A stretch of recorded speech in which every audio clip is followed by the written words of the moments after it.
తెలంగాణలో కాంగ్రెస్ పార్టీ ఉండదు. వీళ్ళు అన్నదమ్ముల పంచాయతీ ఒకటి ఉంటుంది, నిజంగా ఉండదు. ఇట్లా చేసుకుంటూ పోతే కాంగ్రెస్ పార్టీ కాదు కదా, ఏ పార్టీ అయినా ఇట్లా చేసి దాని గతే అంత. రాష్ట్ర R&B శాఖ మంత్రి కోమటిరెడ్డి వెంకటరెడ్డి మరోసారి సంచలన వ్యాఖ్యలు చేశారు.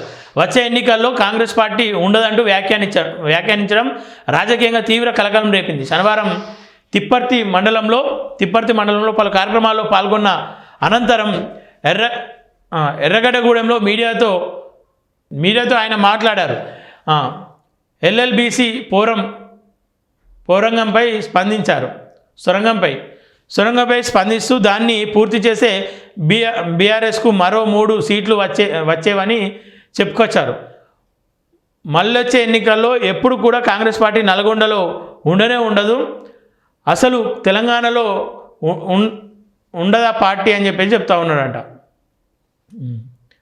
గంటాపదంగా చెప్పుకొచ్చారు. పక్కనే ఉన్న కార్యకర్తలు, సార్ మీరు కాంగ్రెస్ పార్టీ ఉండదంటున్నారు, బీఆర్ఎస్ అనాలి అంటూ గుర్తు చేశారు. వెంటనే తోరుకుని దాన్ని కవర్ చేసుకునే క్రమంలో కాంగ్రెస్ పార్టీ ఒకటే ఉంటుంది, బీఆర్ఎస్ ఉండదని ఇక జిల్లాలో మిగలదు, సూర్యాపేట కూడా మేము గెలుస్తామంటూ మంత్రి వ్యాఖ్యానించారు. మంత్రి కోమటిరెడ్డి కాంగ్రెస్ ఉండదంటూ చేసిన వ్యాఖ్యలు క్షణాల్లో సోషల్ మీడియాలో వైరల్గా మారాయి.